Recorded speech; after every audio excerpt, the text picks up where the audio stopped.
Hello friends, ओम श्री गणेशाय नमः। जय श्री कृष्ण। आप सभी का स्वागत है आपके अपने यूट्यूब चैनल पर। फ्रेंड्स, आज हम आपको इस वीडियो में बताने जा रहे हैं माघ मास महात्म्य के 25वें अध्याय की कथा के बारे में। वीडियो शुरू करने से पहले आपसे रिक्वेस्ट है, अगर आप हमारे चैनल पर नए हैं और आपने अभी तक चैनल को सब्सक्राइब नहीं किया है तो प्लीज़ सब्सक्राइब कीजिएगा चैनल को, साथ ही प्रेस कीजिएगा बेल आइकन को, जिससे नए वीडियो से रिलेटेड नोटिफिकेशन आपको तुरंत प्राप्त हो सके। और वीडियो पसंद आने पर वीडियो को लाइक और शेयर ज़रूर कीजिएगा ताकि सभी भक्तों को इस वीडियो का लाभ प्राप्त हो सके। और कमेंट बॉक्स में जय श्री कृष्णा जरूर लिखिएगा। माघ मास महात्म्य 25वां अध्याय प्रारंभ।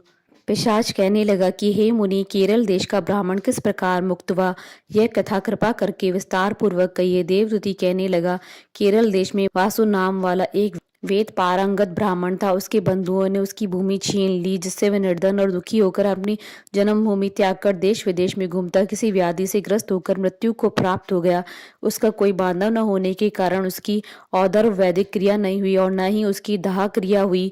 इस प्रकार क्रिया के लोप होने से निर्जन वन में प्रेत होकर चिरकाल तक फिरता रहा। शीत ताप भूख प्यास के दुख से हाहाकार करता हुआ नंगे शरीर रोता फिरता, परंतु उसको कहीं सद्गति नहीं दिखाई देती।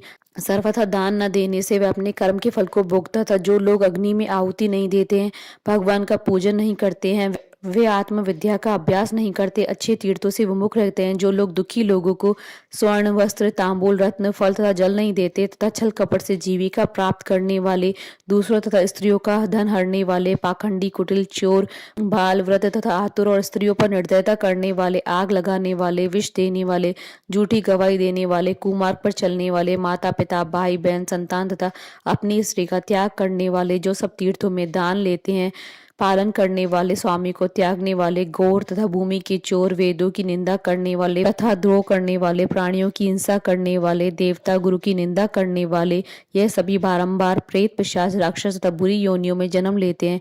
अतएव बुरे कर्मों से बचकर धर्म के कार्य तथा यज्ञ दान और तप आदि करने चाहिए, क्योंकि कर्म फल अवश्य में मिलता है। इस प्रकार प्रेत की गति देखकर पाप कर्म कदापि नहीं करने चाहिए। ब्राह्मण कहने लगा कि इस प्रकार उस केरल ब्राह्मण ने उस पर्वत पर अधिक समय व्यतीत करके एक मार्ग में एक पथिक को देखा, जो 2 गगरियों में त्रिवेणी का जल लिए हुए था। आनंद पूर्वक भगवान के चरित्र का गान कर रहा था। प्रेत ने उसका मार्ग रोककर कहा कि तुम डरो मत, इस गगरी का जल मुझको पिलाओ, नहीं तो मैं तुम्हारे प्राण ले लूंगा। देवदूती कहने लगा कि दुखी दुर्बल नंगे मुरझाए वे तुम कौन हो, पैरों से पृथ्वी को स्पर्श न करके चलते हो। लोमेश जी बोले। प्रेत ये वचन सुनकर कहने लगा कि मेरा ऐसा होने का कारण सुनो।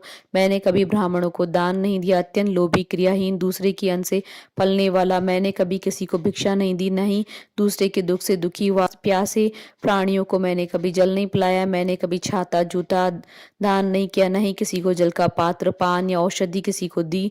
नहीं मैंने अपने घर में कभी किसी अतिथि को ठहरा कर उसका सत्कार किया। अंधे वृद्ध अनाथ और दीनों को मैंने कभी अन्न से संतुष्ट नहीं किया और न ही किसी रोगी को मुक्त किया। नहीं कभी ब्राह्मण को दान दिया, नहीं कभी अग्नि में हवन किया। वैशाख आदि मास में किसी को ठंडा जल नहीं पिलाया। नहीं मैंने बड़े पीपल के कोई वृक्ष को लगाया, न ही किसी प्राणी को बंधन से छुड़वाया। कभी कोई व्रत करके शरीर को नहीं सुखाया। इस कारण मेरा पूर्व जन्म सब बुरे कर्मों में व्यतीत हुआ। मेरे पूर्व जन्म के कर्मों से ही यह मेरी गति हुई है। इस वन में व्याघ्र भेड़ियों से बचा हुआ मांस तथा जंतुओं के खाने से गिरे हुए फल, वृक्षों पर लगे हुए सुंदर फल तथा झरने का सुंदर जल सभी मिलते हैं, परंतु देव इच्छा से मैं कुछ नहीं खा सकता। सर्प की तरह केवल पवन भक्षण करके जीवन व्यतीत करता हूँ। बल बुद्धि मंत्र पुरुषार्थ से लाभ हानि सुख दुख विवाह मृत्यु जीवन भोग रोग तथा वियोग में केवल भाग्य ही कारण होता है। कुरूप मूर्ख कुकर्मी निंदित तथा पराक्रम से हीन मनुष्य ही भाग्य से राज्य को भोगते हैं। काणे लूले लंगड़े नीतिहीन निर्गुण नपुंसक भाग्य से राज्य को प्राप्त करते हैं। पर्वत पर भी बलवान राक्षस पिशाच रहते हैं, जिनमें से कभी कभी कोई कोई कहीं कहीं वन में फिरते हुए अपने कर्मों के अनुसार अन्न जल प्राप्त करते हैं, परंतु आपको उनका भय नहीं होना चाहिए, क्योंकि धर्मात्मा पुरुषों की उनकी पवित्रता ही रक्षा करती है। ग्रह नक्षत्र देवता सर्वथा धर्मात्माओं की रक्षा करते हैं। ये पिशाच आप जैसे भक्ति की तरफ आंख उठाकर भी नहीं देख सकते।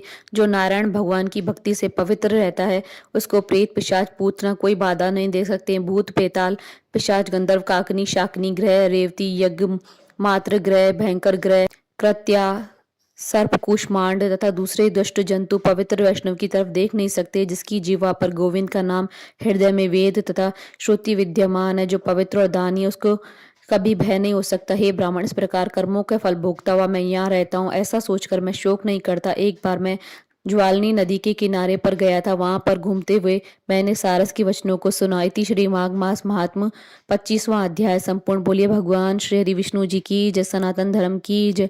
हमारे साथ इस वीडियो में अंत तक बने रहने के लिए आपका धन्यवाद। ओम श्री गणेशाय नमः। जय श्री कृष्णा।